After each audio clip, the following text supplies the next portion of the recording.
Hi friends, இன்றைக்கி வந்து பருப்பு உருண்டை குழம்பு தான் எப்படி செய்கிறதுன்னு பார்க்க போகிறோம். அதை பார்க்கலாம் வாங்க.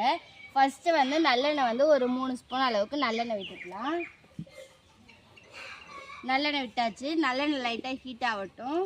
ஹீட் ஆனோடனே நம்ம தாளிப்பு வடகம் தான் எப்பயுமே நம்ம புளிக்குழம்புக்காக இருந்தாலும் எதுக்காக இருந்தாலும் வத்த குழம்புக்குலாம் தாளிப்பு வடகம் தான் நல்லாயிருக்கும். அது வந்து ஒரு 1/2 ஸ்பூன் அளவுக்கு போட்டுக்கலாம்.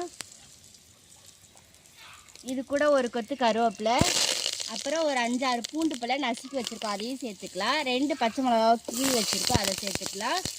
அப்புறம் வெங்காயத்தை, பெரிய வெங்காயத்தை குட்டி குட்டியாக கட் பண்ணி எடுத்து வச்சுருக்கோம், அதையும் சேர்த்துக்கலாம். இப்போ வெங்காயத்தை நல்லா வதக்கிடலாம். அப்புறம் நல்லா பழுத்த தக்காளியாக வந்து ஒன்று கட் பண்ணி வச்சுருக்கோம், கொஞ்சோண்டு மல்லித்தலை வச்சுருக்கேன், அதையும் இப்போ ரெண்டுமே உள்ளே சேர்த்துக்கலாம்.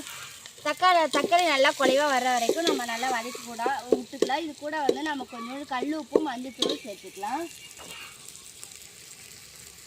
ஒரு 1/2 ஸ்பூன் அளவுக்கு மஞ்சத்தூளும் ஒரு 1/4 கை அளவுக்கு கல் உப்பும் சேர்த்துருக்கேன். இதில் எல்லாத்தையும் சேர்த்து நல்லா வதக்கிடலாம்.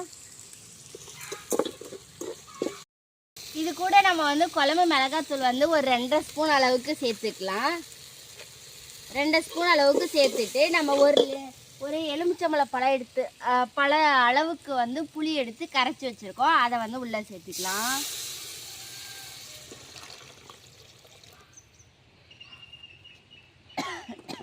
இது கூட வந்து ஒரு 1/2 ஸ்பூன் அளவுக்கு மிளகாய் தூள் வந்து சேர்த்துக்கலாம். 1 ஸ்பூன் அளவுக்கு மல்லித்தூள் வந்து சேர்த்துடலாம்.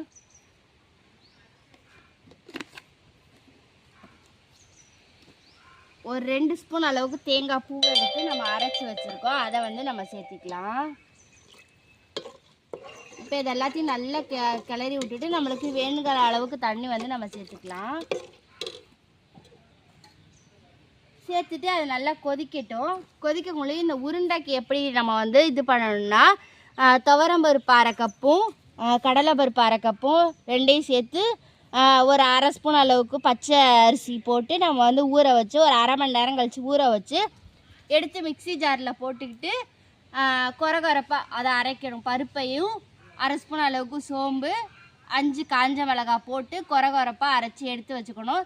அது கூட வெங்காயம் கொஞ்சம் கட் பண்ணி போட்டு முருங்கைக்கீரை இருக்குல்ல, அதுக்கு 2 கொத்து கருவேப்பிலை போட்டு எல்லாத்தையும் பிசைஞ்சு அப்படியே இந்த உருண்டை பிடிச்சது தான் இந்த உருண்டை குழம்பு. இதை நம்ம வந்து இப்போ குழம்பு கொதிச்சதுக்கப்புறம் இந்த உருண்டையை சேர்க்கலாம். இது கூட கொஞ்சோண்டு தேங்காய் பூ வந்து போட்டு பிசைஞ்சு நம்ம வந்து உருண்டையாக பிடிச்சி வச்சுருக்கோம். இப்போ நம்ம வந்து குழம்பு கொதிச்சதுக்கப்புறம் எப்படி இருக்குன்னு பார்ப்போம். நம்மளோட குழம்பு வந்து தலை நல்லா கொதிக்குது. அந்த ஸ்டேஜில் தான் நம்ம இந்த பிடிச்சி வச்ச இந்த உருண்டையை உள்ளே போட்டுருவோம். உருண்டை போட்டதுக்கப்புறம் கிண்டக்கூடாது. ஒரு 10 நிமிஷம் அப்படியே கொதிக்கட்டும். அந்த சூட்லேயே வந்து இதாகிடும்.